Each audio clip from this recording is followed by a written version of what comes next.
Good morning, students. I hope you all are fine. So now let's continue our syllabus. Now today we are doing the second chapter of the aptitude syllabus, that is chapter number first of your aptitude book. This is chapter first of your aptitude book, that is analogy.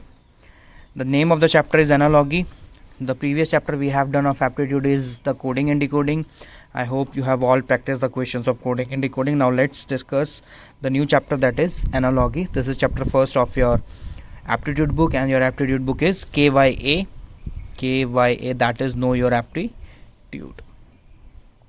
As we know that in RPA 1 syllabus it is of 50 marks, and 10% aptitude will come in the examination. So 5 marks, you can say 5 questions of 1 marks each will come from the 5 different chapters of aptitude.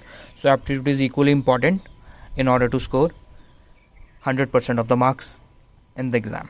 Now the next chapter is analogy. So let's see what is this word analogy means. Analogy means comparison between two things that shows the way in which they are similar. यहाँ पर दो चीज़ें देखनी बहुत important है. First word है comparison. हमें basically क्या करना है, कंपैरिजन करना है किसी भी दो चीज़ों के बीच में. Comparison between two things that shows the way in which they are similar. उनकी सिमिलैरिटी देखकर एक कंडीशन दी गई है यहाँ पे हमें, तो मतलब उनकी सिमिलैरिटी देखकर हमें क्या करना है, कंपैरिजन करना है. एक सिंपल सा एग्जांपल देखिए. If I write here Delhi, or you can say New Delhi, and here New Delhi, here India, New Delhi, this two dot symbol, you can say this symbol is say as the related symbol. For example, if New Delhi is related to India, then this symbol is termed as then here, then US will be related to. The basic example, if New Delhi is related to India, then US will be related to. Here what we are doing the comparison between the first condition and the second condition. Comparison between the first condition and the second condition. अब comparison तो कर रहे हैं लेकिन similarity भी देखनी है हमें. अब सिमिलैरिटी कैसे देख सकते हैं? How New Delhi is related to India. As we all know that New Delhi is the capital of India.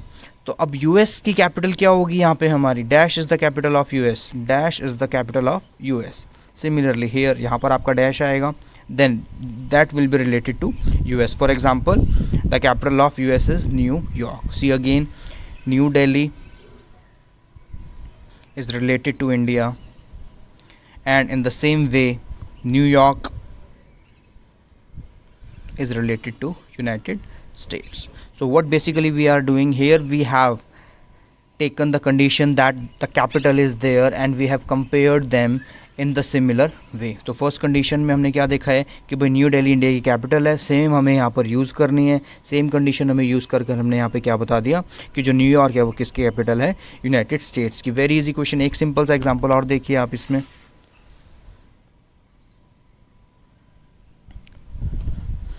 If 2 is related to 4, then 3 will be related to. अब आप क्या देख सकते हैं यहाँ पे, 2 is related to 4. अब 2 4 से रिलेट कैसे हो सकता है? हमने 2 की मल्टीप्लाई किससे कराई है? 2 से कराई है. तब क्या है हमारा 4. सिमिलरली हम 3 की मल्टीप्लाई किससे कराएंगे? 2 से. क्या आएगा हमारा? 6. So if 2 is related to 4, then in the similar way you can say 3 is related to 6. So what we have seen here, we have seen the condition here, and then we have compared it with the similarity. Because 2 is related to 4 here, what the condition is that it is multiplied by 2. Similarly we will multiply this by 2 and we will get the answer 6. तो बेटा हमें क्या करना है analogy में basically हमें comparison करना है और उनकी जो कंडीशंस है उसके सिमिलैरिटी के अकॉर्डिंग हमें क्या करना है, कंपैरिजन करना है. अब कैसे कर सकते हैं इसमें? हमारे एनालॉजी में हमारे अलग अलग टाइप के क्वेश्चंस आते हैं. एनालॉजी में हमारे अलग अलग टाइप के क्वेश्चंस आते हैं. आप एक बार बुक चेक करिए. बुक में देखिए, जैसे सबसे पहले हमारी टाइप आती है वर्ड्स की फॉर्म में आते हैं. देन जो हमारी सेकंड टाइम आती है वो भी वर्ड्स। जो हमारा थर्ड है वो लेटर्स, जो आपके अल्फ़ाबेट आप पढ़ते हो, लेटर्स की फॉर्म में आप एनालॉगी सॉल्व कर सकते हो। उसके बाद आप न्यूमेरिकल वैल्यूज़, जो आपके नंबर्स हैं उसकी फॉर्म में आप एनालॉगी क्वेश्चंस कर सकते हो। Then different codes are there, different codes are given to you, so there are various questions based on this chapter analogy। अभी हम स्टार्ट करते हैं, देखते हैं कुछ क्वेश्चंस एनालॉगी के कैसे होते हैं। आप देखिए सबसे पहला क्वेश्चन हमें दे रखा है, pulp is related to paper then hemp will be related to. Question देखिए सबसे पहले हमें क्या दे रखा है, this is your aptitude book, see this book, know your aptitude, this is for the class 8th and यही आपको एप्टीट्यूड की बुक है। इसी से आपके 10% हमेशा एप्टीट्यूड के क्वेश्चंस आएंगे आपके मैथ्स एग्जामिनेशन में। तो सबके पास आई होगी बुक आ गई होगी, सबके पास बुक सेट पहुंच चुके हैं। नाउ देखिए बेटा question, pulp is related to paper then hemp will be related to. अब देखिए pulp is the basic raw material that used in the production of paper. अब पेपर के लिए हमें क्या चाहिए, पल्प। पल्प एक हमारा रॉ मटेरियल है, तो हेम्प भी हमारा एक रॉ मटेरियल है। किसके लिए, क्या बनाने के लिए। Similarly hemp is use to make rope, so इसका आंसर क्या आएगा हमारा, रोप। जैसे पल्प, यहाँ पे कंडीशन थी पल्प से पेपर बनता है, तो हेम्प से क्या बनेगी, रोप बनेगी। This is basically the concept of analogy. दोबारा देखिए, cub is related to tiger then fawn is related to. अब भाई देखो, कब इज रिलेटेड टू टाइगर, कब क्या होता है, कब basically is the child of tiger. Tiger के बच्चे को हम कब कहते हैं। तो सिमिलरली फॉन किसका बच्चा होता है, फॉन होता है हमारा stag. Fawn is the young one, और you can say the upbringing of fawn.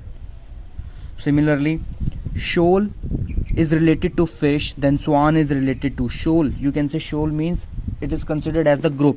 जो फिशेस का ग्रुप होता है उसको क्या बोला जाता है, shoal। कभी भी हम ग्रुप ऑफ फिश नहीं बोलते, कभी भी हम ग्रुप ऑफ फिश नहीं बोलते, हम क्या बोलते हैं, shoal ऑफ फिशेस। अगर आप कभी देख रहे हैं किसी रिवर या ओशन में बहुत सारे आपको फिशेस नज़र आ रही हैं, तो आप कभी ऐसे नहीं बोल सकते this is see the group of fishes, you have to say the shoal of fishes. Means fish, shoal means group of fishes. Similarly swan क्या होता है हमारा, group of bee hair. Next question see, mirror is reflection. अब mirror से हमारा क्या होता है, आपने कंसेप्ट पढ़ा है साइंस में, लाइट कंसेप्ट होता है। तो बेसिकली ये चीज़ सबको पता है कि मिरर से क्या होता है, हमारा रिफ्लेक्शन होता है। और वाटर में कौन सा फिनोमेना होता है हमारा, रिफ्रैक्शन। वाटर में हमारा कौन सा फिनोमेना होता है, रिफ्रैक्शन। अगला क्वेश्चन देखिए, जैसे snake is related to reptile. अब आपको पता है कि जो स्नेक आता है वो किस कैटेगरी में आता है, it comes in the category of reptiles. Similarly whale, whale किस में आती है, मैमल्स में। Whale comes under the category of mammals, as we all know that which is the largest mammal, that is whale, blue whale. Blue whale is the largest mammal. अब mammal में क्या difference होता है और reptiles में क्या difference होता है, ये आप साइंस टीचर से भी पूछ सकते हैं। और सबसे बेसिक एग्जांपल है, जो यंग वंस को बर्थ दे देते हैं वो मैमल्स होते हैं, और जो एग ले करते हैं वो रेप्टाइल्स होते हैं। ठीक है, क्लियर है। इस तरह देखिए बेटा आगे question, France is related to euro. अब यहाँ से आपको क्या पता है, France is a country and euro is a currency. मतलब यूरो एक हमारी करेंसी है जो कहाँ चलती है, फ्रांस में चलती है। तो कनाडा में कौन सी करेंसी चलती है, डॉलर। तो कनाडा में हमारी कौन सी करेंसी चलेगी बेटा, डॉलर चलेगी। इसी तरह आगे देखिए, red fort is related to India. मतलब इंडिया में क्या है, रेड फोर्ट। तो एफिल टावर का है हमारा, where is Eiffel tower, that is in France. Eiffel tower का है हमारा बेटा, फ्रांस में हमारा क्या है, एफिल टावर है। ठीक है, अब और तरीके के क्वेश्चंस देखिए इसमें कैसे बनते हैं।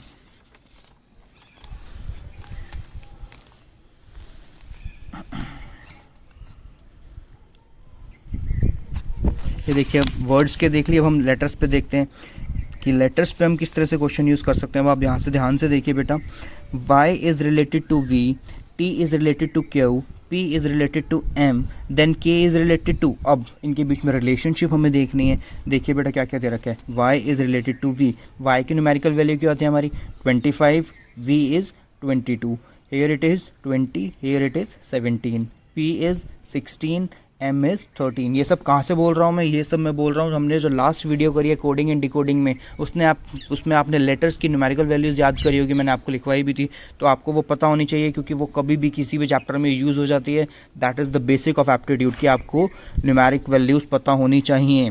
तो यहाँ डिफरेंस देखिए, 25, 22, 20, 17, 16, 13, मतलब 3 कम होता जा रहा है। So k is related to, k 11 होता है, 11 में से 3 गया क्या आएगा बेटा 8, और 8 पे हमारा कौन सा लेटर आता है, दैट इज़ h। 8 पे हमारा कौन सा लेटर आता है बेटा, दैट इज़ एच। तो हमारे कुछ लेटर्स के क्वेश्चंस हैं यहाँ पर। इसी तरीके से हमारे कुछ न्यूमरल वैल्यूज़ के क्वेश्चंस हैं। जैसे आप एक क्वेश्चन देख सकते हैं, ये क्वेश्चन नंबर 5 देखिए बेटा क्या है।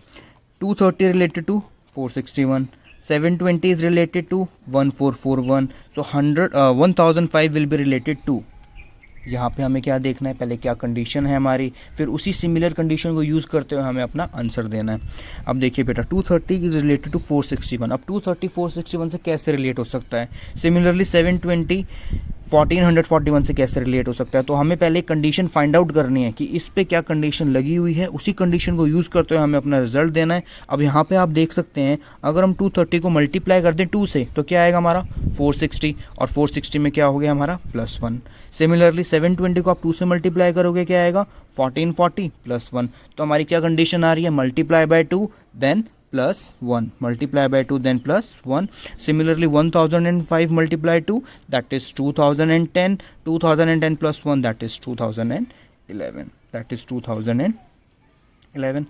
तो बेटा these are certain questions that based on the topic analogy। ये हमने कुछ क्वेश्चंस करे जो कि हमारे एनालॉजी पे बेस्ड हैं। तो आपको क्या काम करना है, आपको प्रैक्टिस करने हैं क्वेश्चंस की। ये वीडियो दोबारा देखना बार बार, जब आप ये 2-3 बार वीडियो देखोगे आपको पूरा कंसेप्ट समझ में आ जाएगा।